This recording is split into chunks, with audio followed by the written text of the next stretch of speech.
Good morning. So I'm sorry, so the portable microphone doesn't work, and I need to use the microphone right on the computer. So I'm probably not able to walk around. And I just want to open e-learning this week. I want you to notice I update a little bit. One, it is the PowerPoint. So this one I call is chapter 5. But it's a different topic. It's associated with the process strategy, but I named this as a capacity. I think this is a capacity. I should change this as a capacity and a break-even point. And also I want you to see is last time we finished the in-class work I called is in-class 9 and 2, part 2. It's because I didn't finish in-class 9 the first time. I still have 2 problems I want to solve. And another in-class practice, this is in-class practice 10. If you open this up, I want you to see these 3 are not problem solving. Instead, I want you to pick one from the following 3 options. The first one, it is draw a flow chart for withdrawing cash at a bank. So I want you to notice what is the flow chart, okay? And in our chapter 5, so the second part of this chapter, we talk about the tools we use to analyze the process. First one, it is a flow chart.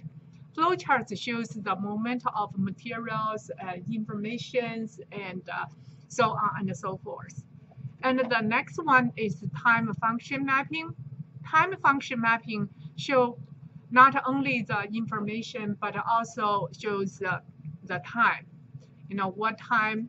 So for example, the sales processing the order takes 12 days, and then the production control holds the order 13 days. So include the time in this chart.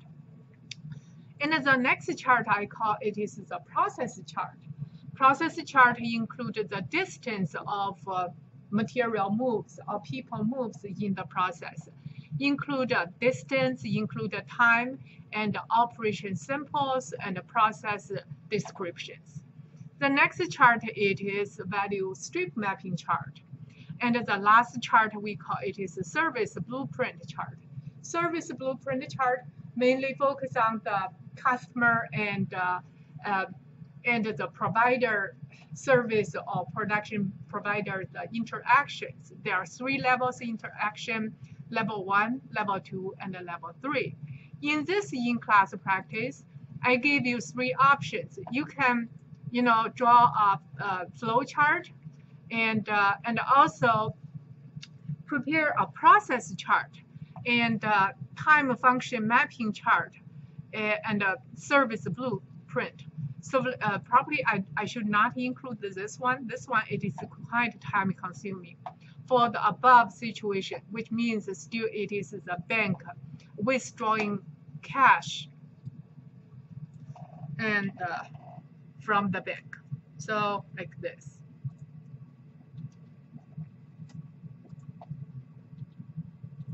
And the last option is draw a flow chart for grocery shopping, or you can say, hey, draw a flow chart for checking in flight at an airport. Make sure you include a decision making in the flow chart. What is decision making? So decision making, if you look at this, means there is a kind of like a parallel diagram, and also you need to have the, come to the decision, okay, and then ask a yes or no. If it's yes, you go to one option, and if it's no, you have to go another route. So this is the decision making. So in terms of the 3 kind of like or kind of in-class practice 10, and what I did by myself, I just want to show you my result. So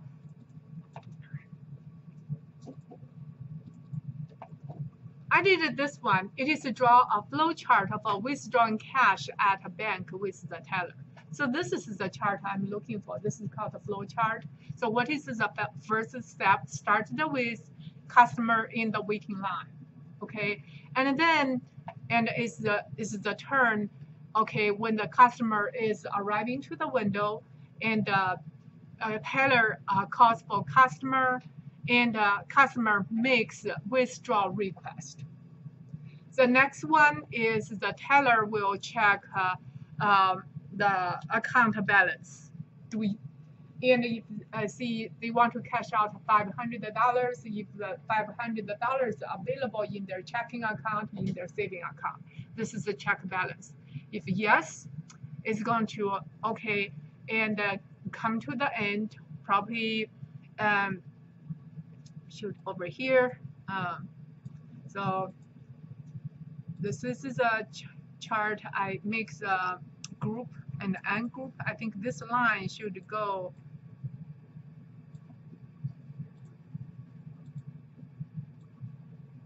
give the cash to the customer, and then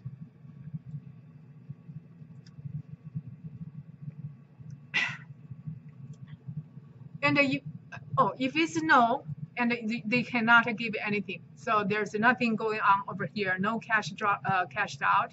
So if it is yes, the balance is okay, and tells the cash, okay, the amount, tell the account cash, and the cashier's customer signs on the pad and tells teller gives the cash to the customer, and also the teller has to do something, update with their database and record the information, how much cash out today, and going to the bank database. That's what I do for kind of like a flow chart for withdraw the cash. And in the same situation, I created this process chart. Process chart includes the distance. So the walking distance, a few like 6 or 5 feet away from like a waiting point to the teller's window, and then waiting, how much time you wait over there. Probably most of the time I went to I created a unit, probably takes 3 or 5 minutes, maybe that's most. So quite often you can get immediate service over here, and then so for these operations, I also include, for this symbols, I include operation, transport, and inspection, delay, and storage over there. So this is a process chart I provided over here. I didn't really create a time function and map. This is too time consuming. You include 3 sessions, customer inspection, the first one, it is educating the customer. For teller, cashing out of this process, I don't think there is a big kind of like if it just cash out the money is simple.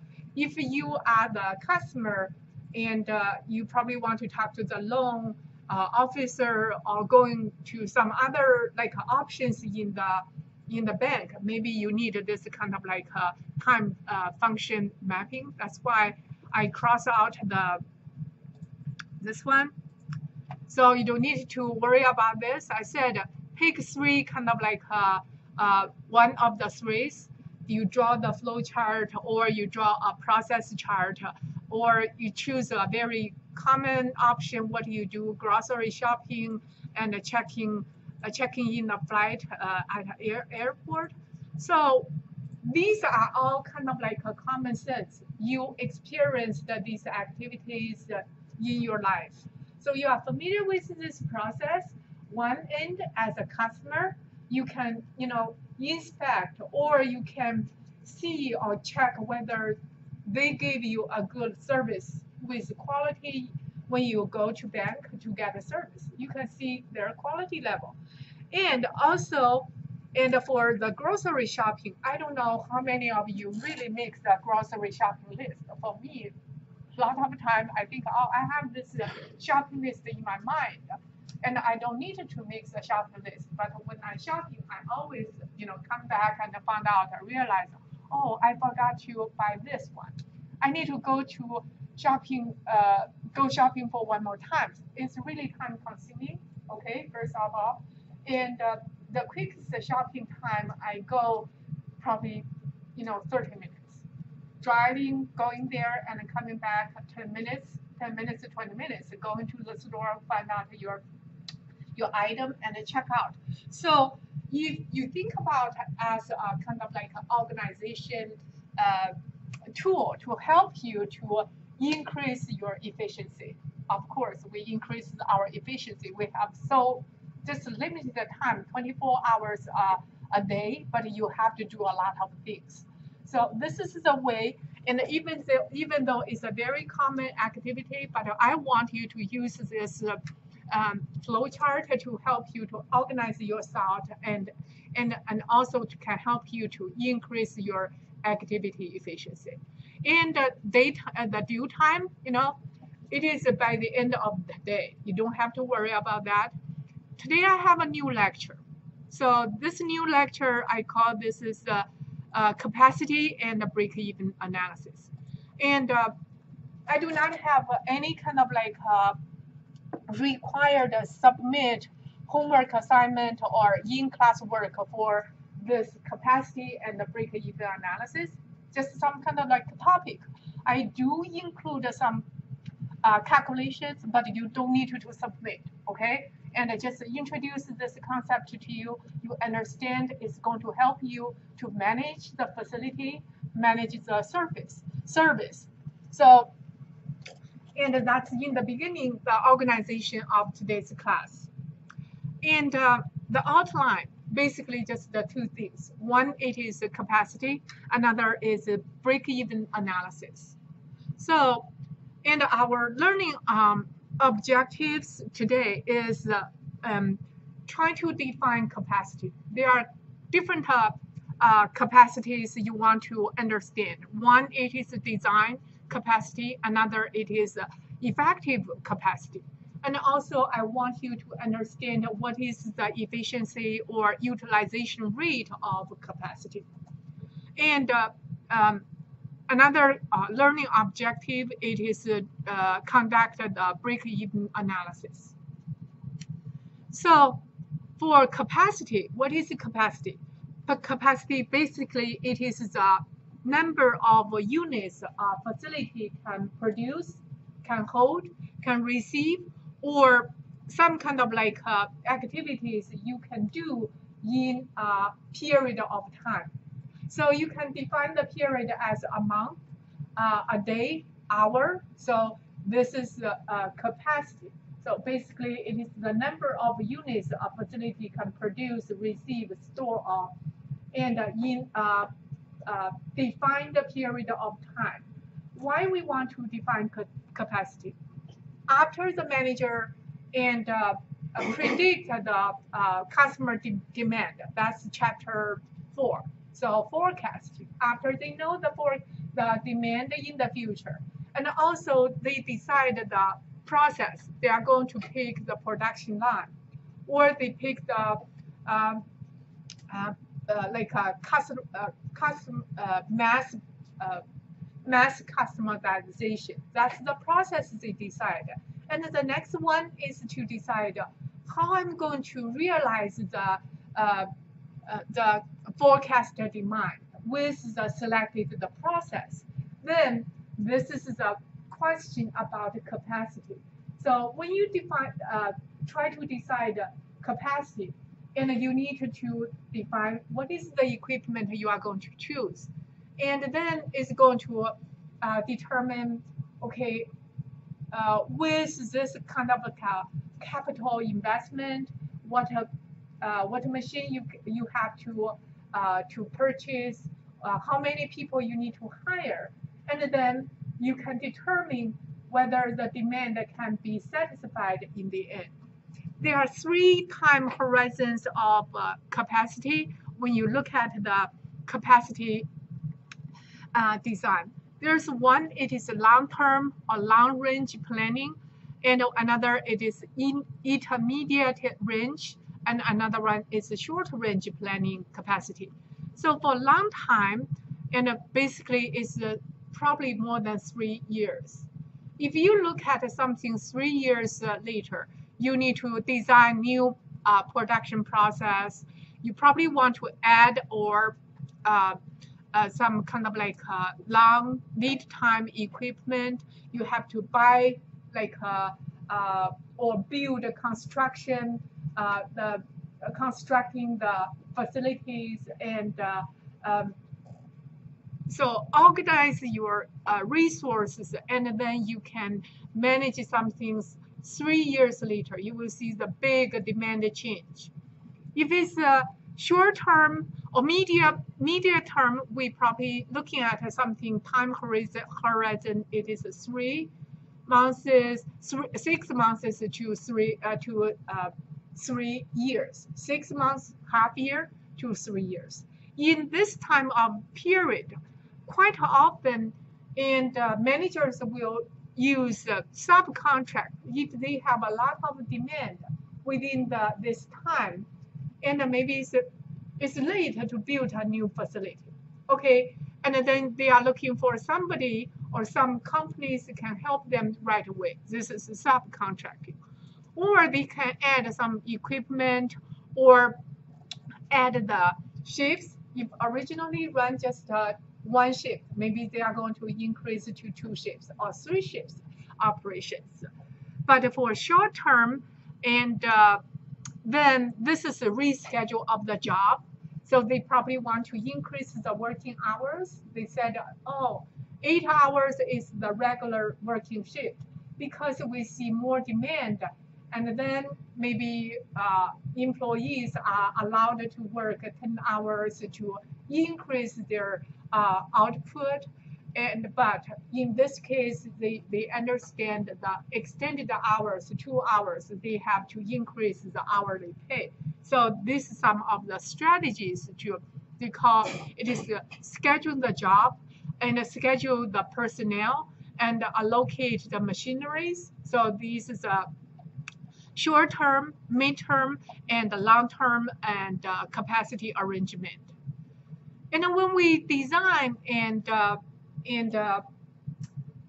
to construct new facilities and hire new people and use more machines to increase the capacity, we have a term. One term is called design capacity. Design capacity is the maximum theoretical output or throughput of the system can produce in certain amount of time, but make sure this one it is under the ideal conditions. Ideal conditions, which means everything is in order, everything it is in the ready kind of like a position. So no machine breakdowns, no people use vacations, whatever. So it is ideal conditions. Normally, it is expressed as the rate, how many items you can produce 24 hours, or how many items can produce in a month. So this is maximum theoretical output of a system. Keep in mind this is under the ideal conditions. For effective capacity, this is the capacity a company expects to achieve given the current operating constraints. When we say constraints, say, we cannot really expect a machine will do job 24 hours a day and 7 days a week and 30 days in a month without stopping. You have to do some preventive maintenance. So in this case, that's the constraints. And also, like employees, you need to consider some of the constraints as well. So this is a capacity a firm can can achieve, but is under some constraints. We call this is effective capacity. And here's the example of design capacity and effective capacity. So the ideal conditions exist during the time a system available. So an ideal condition, no breakdown, everything is okay, everything is ready. So the machines at a chips manufacturing company are designed to produce 1,000 bags of chips per hour.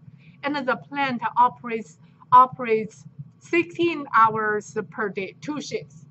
So if this is the ideal condition, the design capacity, it is 1,000 bags per hour. And then consider the totally working hours is 16 hours. So it is 16,000 bags per day. And when we look at the effective condition is, say, and the design capacity minus the lost output.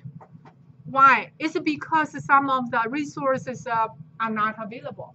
And you have to conduct the preventive maintenance on the machines. And also, there's some kind of like a machine changeovers. You cannot probably produce all the 16,000 bags chips in the same batch, same flavor, and the same kind of like everything. Probably they want to change like 5,000 bags in this flavor and like onion, like ranch, or another 5,000 like chips of the bag in some other flavors. So like original cheese flavor. So this is called machine changeovers. Changeover will take time, and changes in the product mix, like the materials and the scheduled breaks. So they lost the 3 hours. Lost the 3 hours, that means their capacity, effective capacity will be 13,000 bags per day.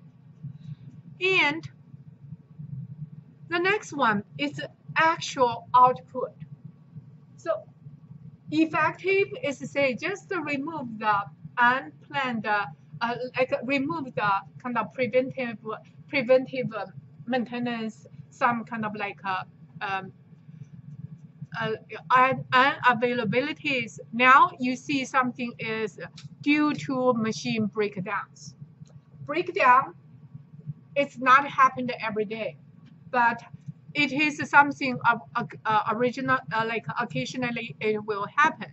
So this one is the machines are not running 1 hour per day due to late parts and due to machine breakdowns.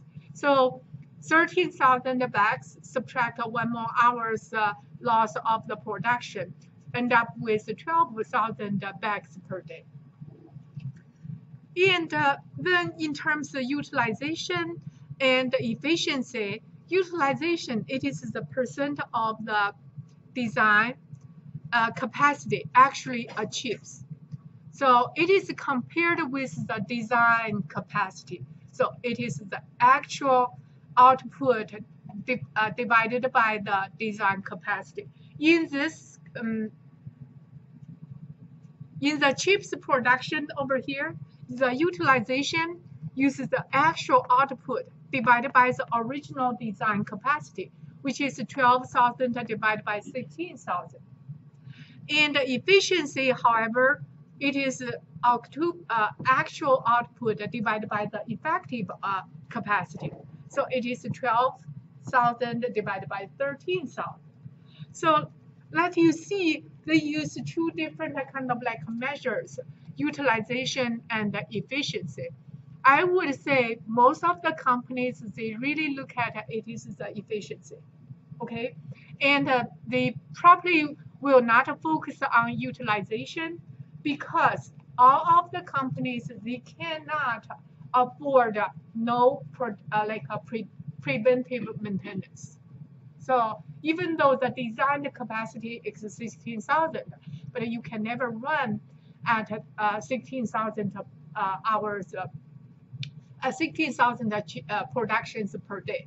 So And you have to consider giving the like a break time or break time for the machine to slow down, for the machine to recover. You have to add the lubrication, you have to adjust the screws, make things, regular like maintenance. And this is the example about a bakery example. It's a steel production. It's Sarah James Bakery has a plant for processing the breakfast rolls and wants to better understand its capability. Last week, the facility produced 148,000 rolls. The effective capacity, so it is 175,000 rolls. They gave you the real production. This is produced. This means real production. Here it is effective capacity. So effective capacity, it is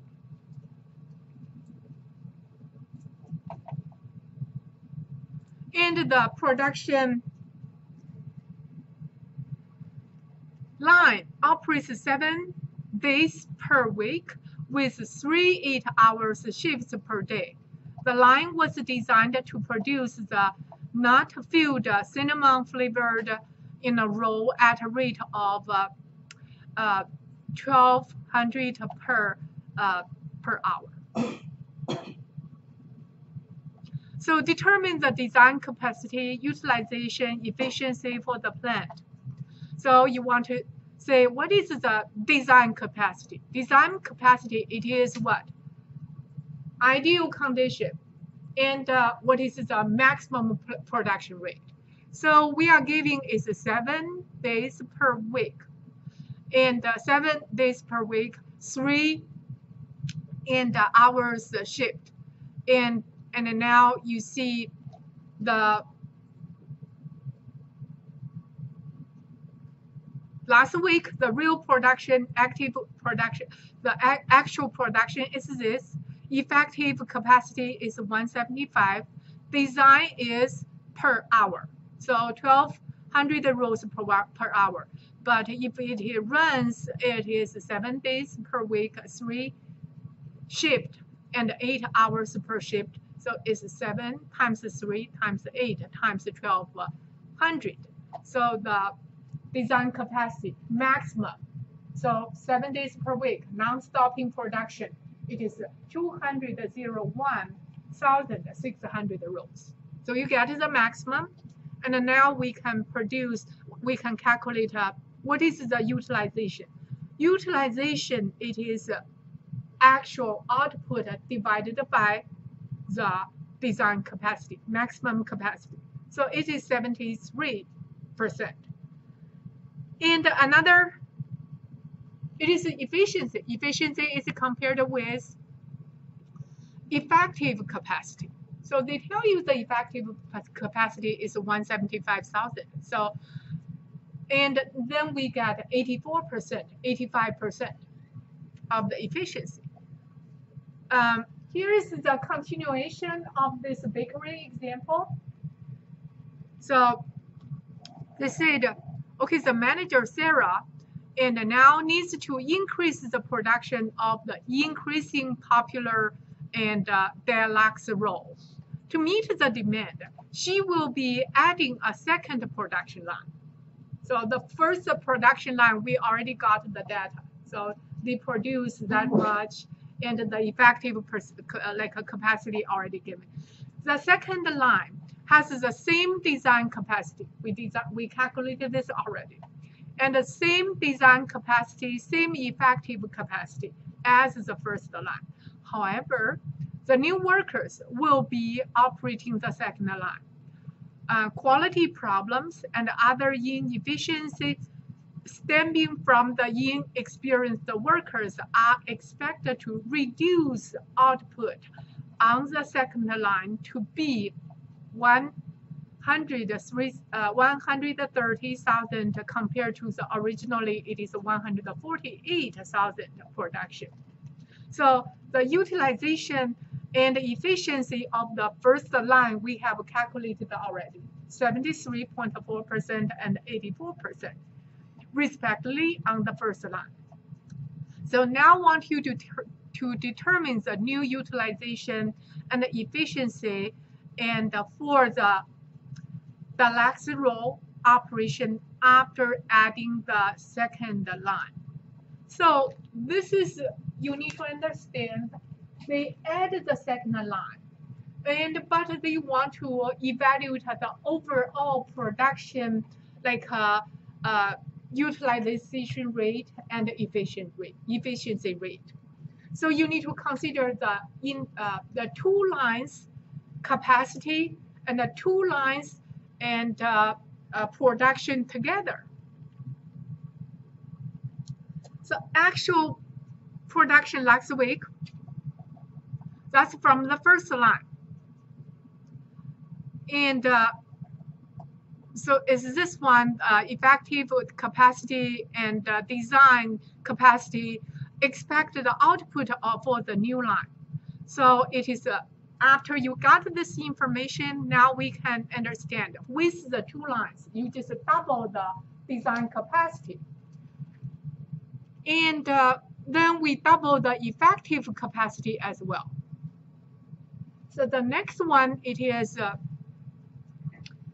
actual output of the two lines together is 148 plus 130. 130 totally is 278,000 rolls. So now we can evaluate the two lines capacities, like utilization and the efficiency compared with the effective capacity.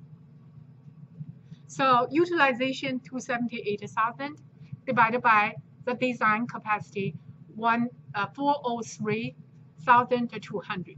So reduce a little bit. Now it's 68 or 69% compared with the originally 70-something%.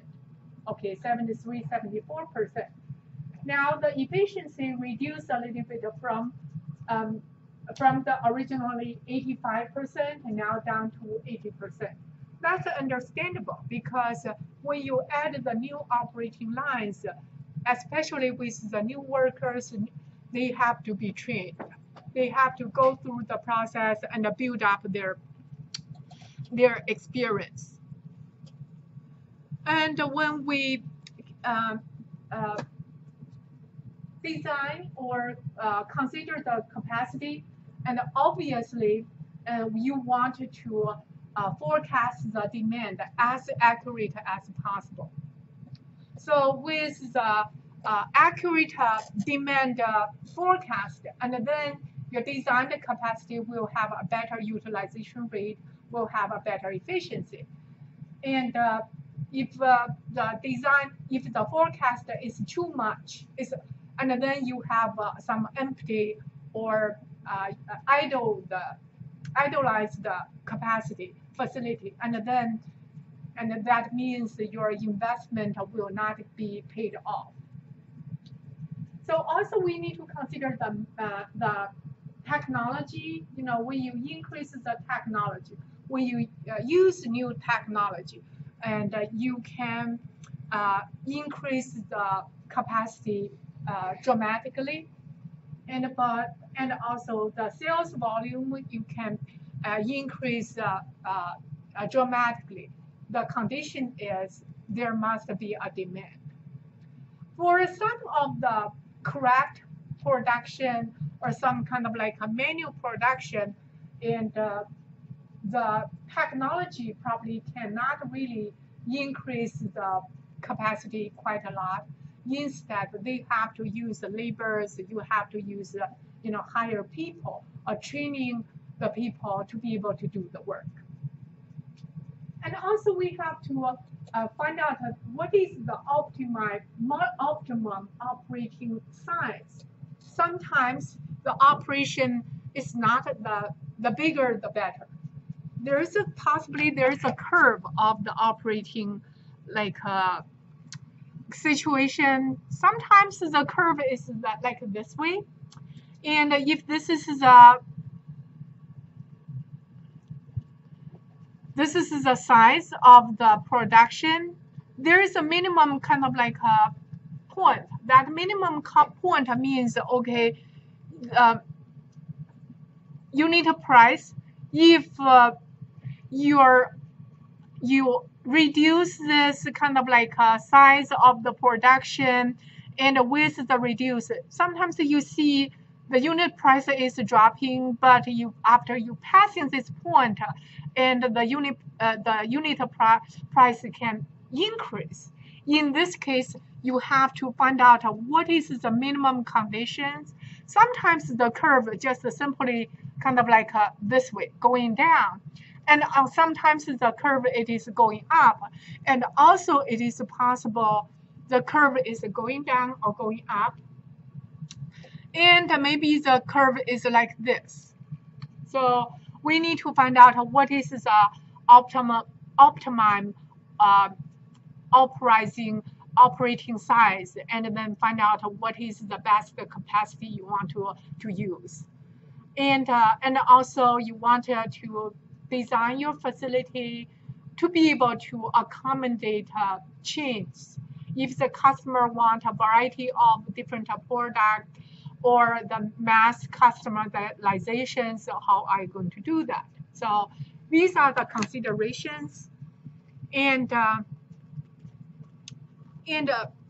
even though we do forecast, and we try to use different like approaches to forecast the demand, there is the possibility the demand still can be off from the real kind of like production level. So if the demand exceeds the capacity, that means there are so many customers they want your product. You cannot meet their demand at the limited time. So in this time, you may raising the price or schedule the longer lead time, try to control. And the long-term solution, if you keep seeing this, it is the problem. Even in the next 5 and 10 years, obviously, you want to increase the capacity.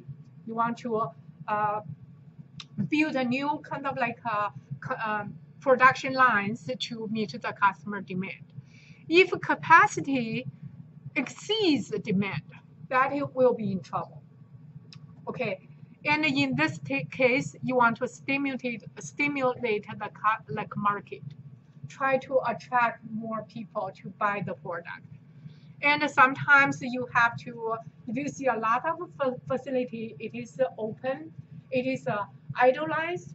Now you want to think about, can I really kind of like lease this facility to someone? Can I outsource, I use this facility for some other people's kind of like a production. So, and adjusting to the seasonal demand is say, how about you use the same facility, same production line to produce different products. If one product in the kind of like the blue line going kind of like curve like this, winter and summer, this is snowmobile motor sales. Another one, it is jet ski engine sales. So the two kind of like complement with each other.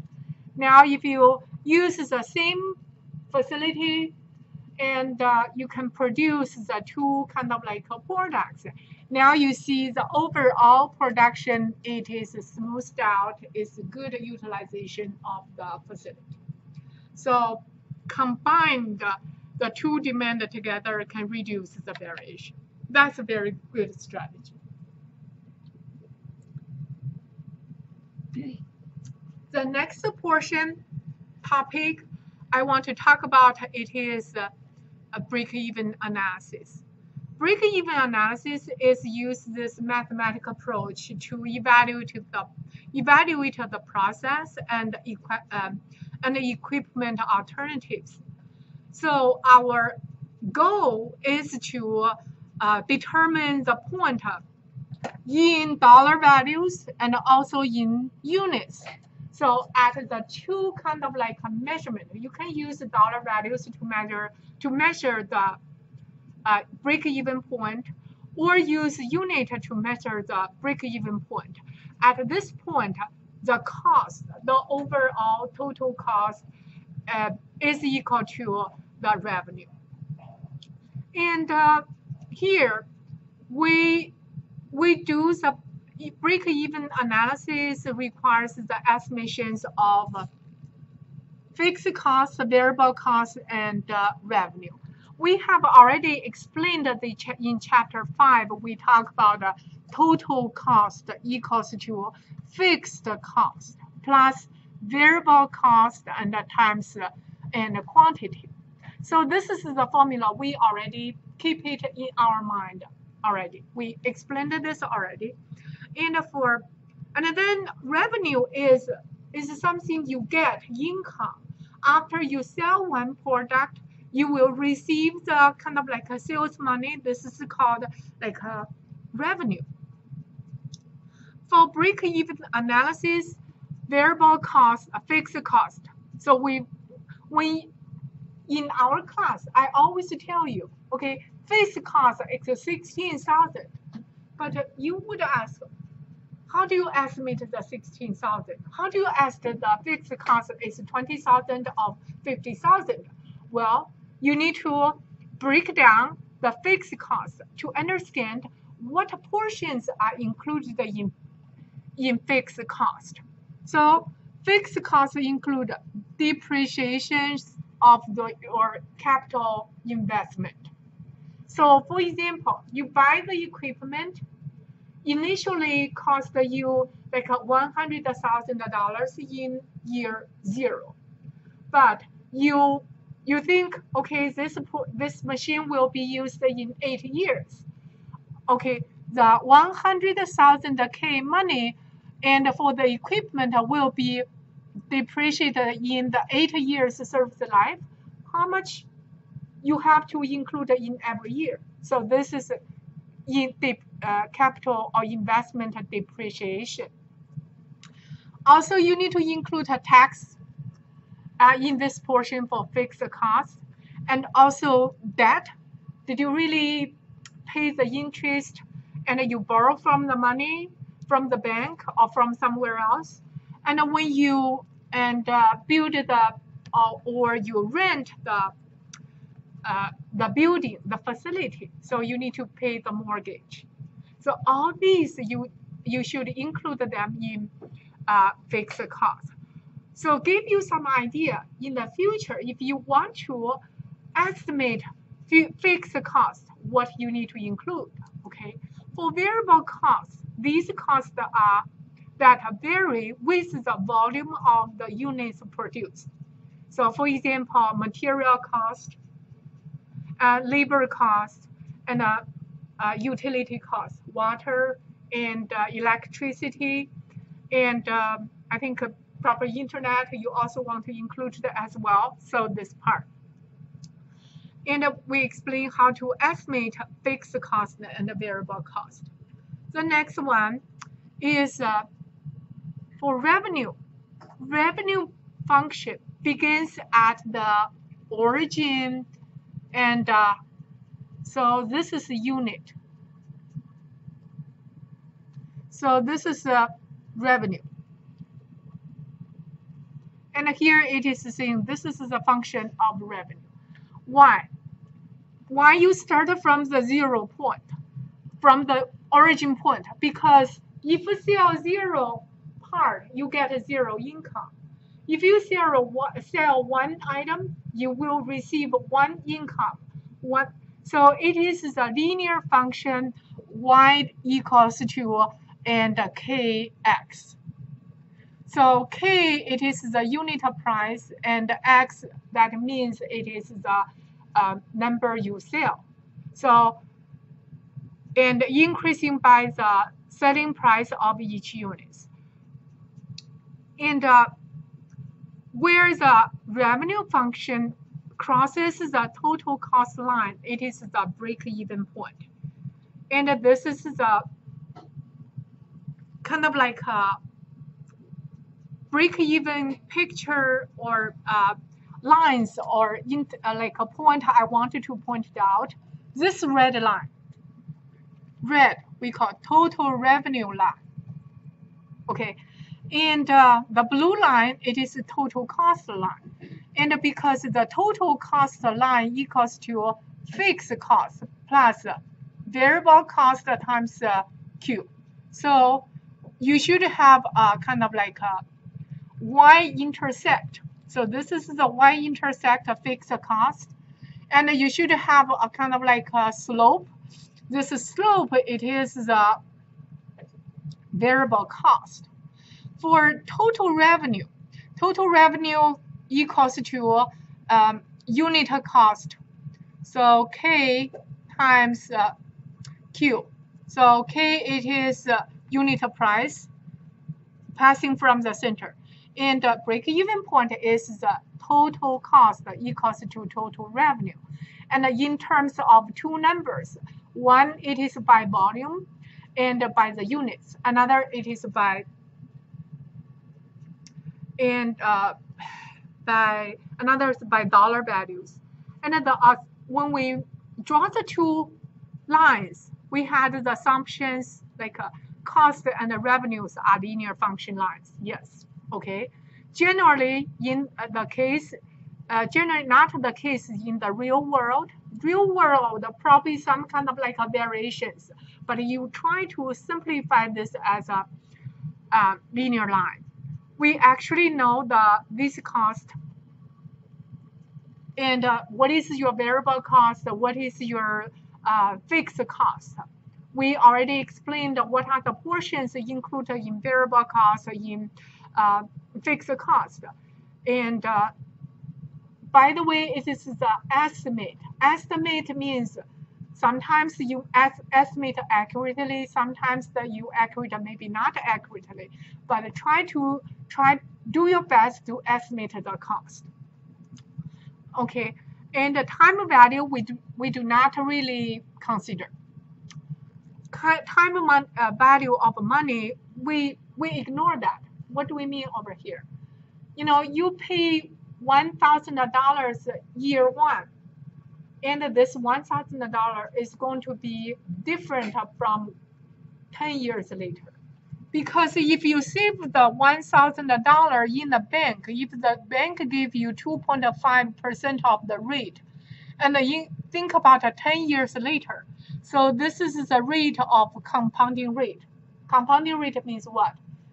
So you put in the bank at year one, you get $2 like interest, but here is $25 interest because 1,000.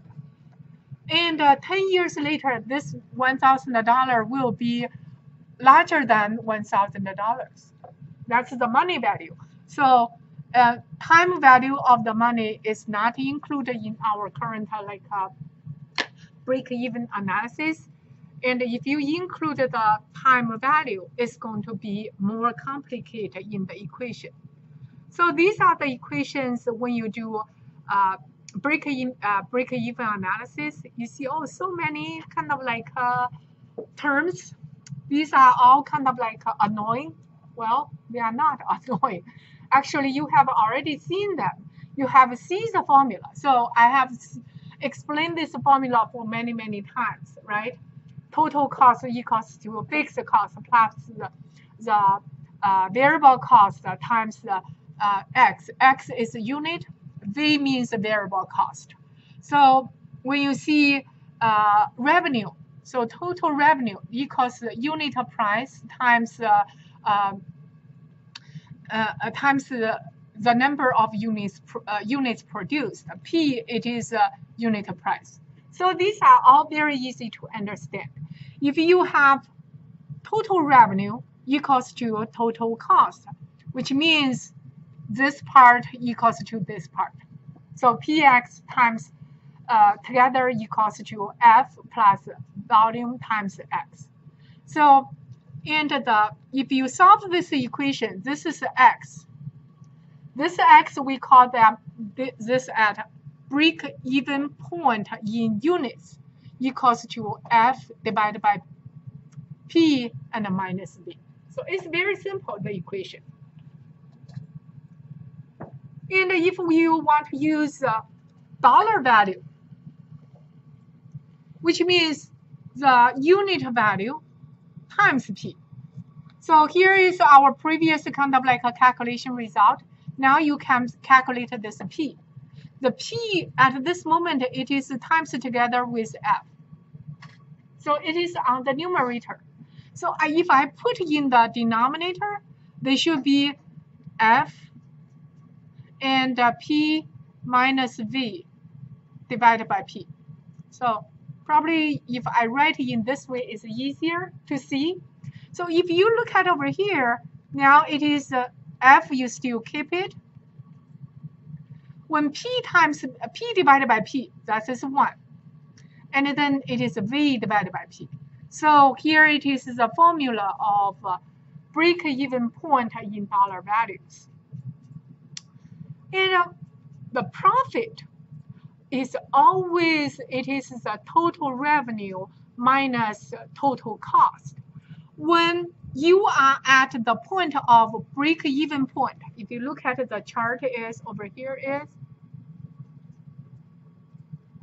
at this point, there's no revenue, no kind of like profit, because revenue, money coming in and money used, and to produce these parts are completely equal. There will be no profit in this region, this unit region. So we see all the kind of like total cost is larger than the revenue. So that means you still lose money. There's no profit. Profit is a negative. But after passing the break-even point, the total revenue, it is larger than total cost. Now it is the region, it is called a profit corridor. And here give us an idea, when you do the break-even analysis, actually you want to find out what is your profit, what is your profit region. How do you calculate your profit in terms of, p-value and product price per unit and variable cost and fixed cost? You come this together. So with this, we want to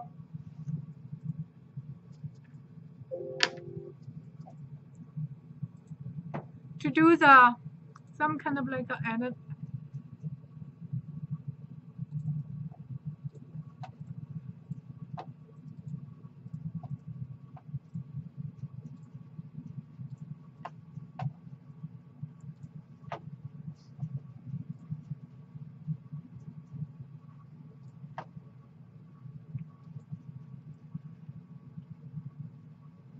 okay, here is the company wants to determine the maximum dollar volume and unit volume needed at its new facility to break even.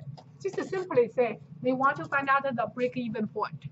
The company first determined it has the fixed cost. It is 1,000. And the direct labor, it is 1.5 per unit. Material is 0.7 per unit. And the selling price is $4 per unit. All right. With the information, we can build our fixed cost equals to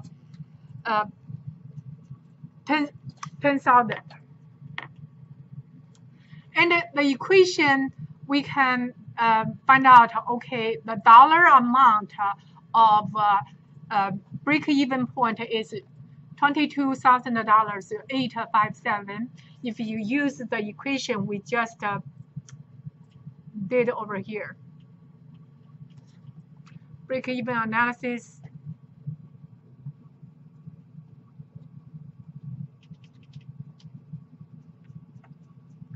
So we did the equation.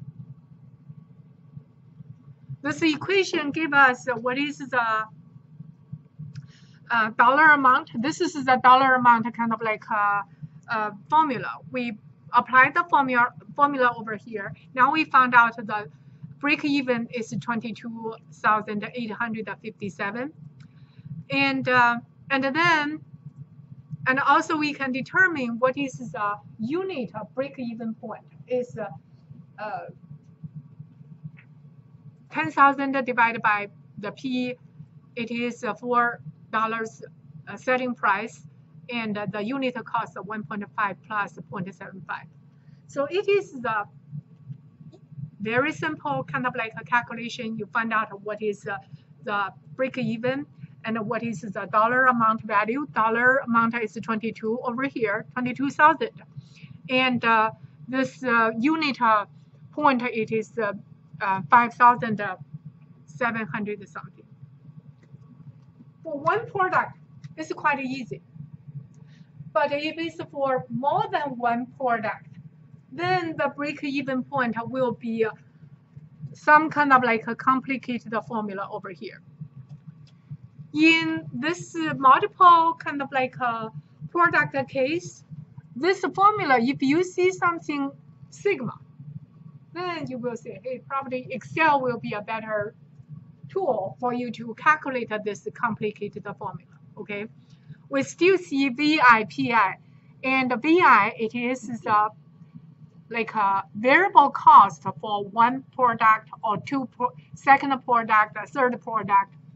And the PI, it is the unit price for first product, second product, and so on and so forth.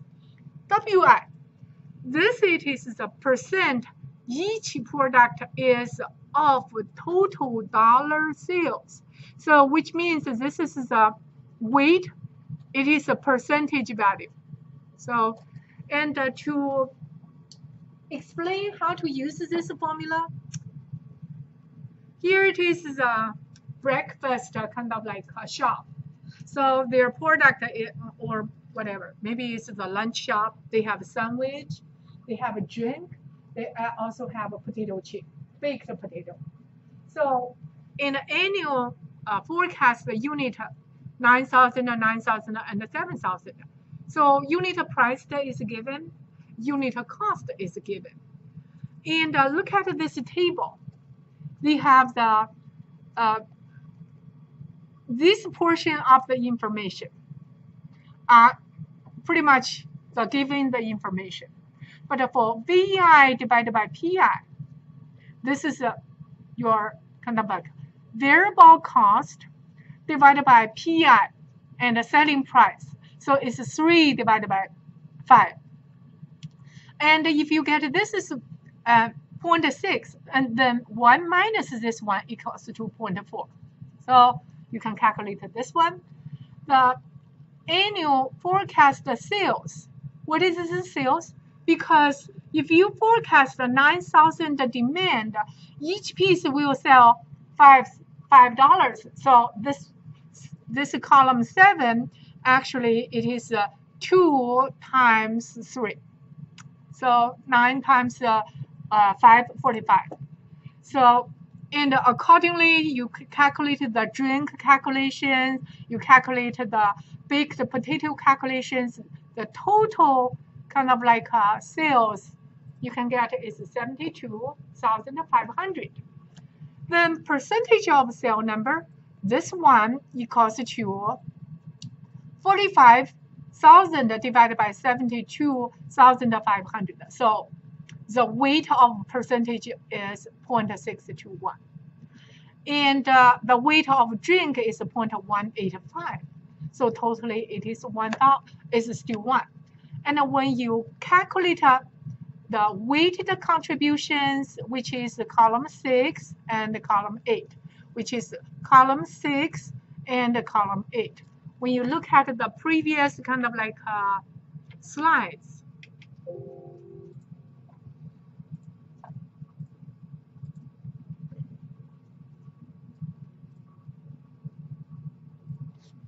so, and this two, you should plus them together. So 1 subtract VI divided by PI times WI. Once you find each item's this product value, and then you add all of the items together. That's our last calculation. So we found this, all the product, column 6 times column 8. Then you add them all together. And the next is just to try to apply this formula. We found out what is the dollar value of break-even point for this shop is $76,000, 596. And then if you divide by 312 days, so it is for each day, you have at least have the revenue of 245. So, and this is the break-even point. In order to make a profit, and you have to make more money, sell more money, more than $245. I think why I bring this example, I think it's a very useful example. If somebody is hired to manage a small shop, so I'm not saying, your own shop, maybe could apply to kind of like a chain store. So a chain store, you have not many kind of like products, but just 5 or 10 products. You can use the similar way to do the break-even analysis. At least you understand how to monitor, how to watch, to see your cash flow, to make sure your business is in a healthy condition. So that's the example I provided over here. And this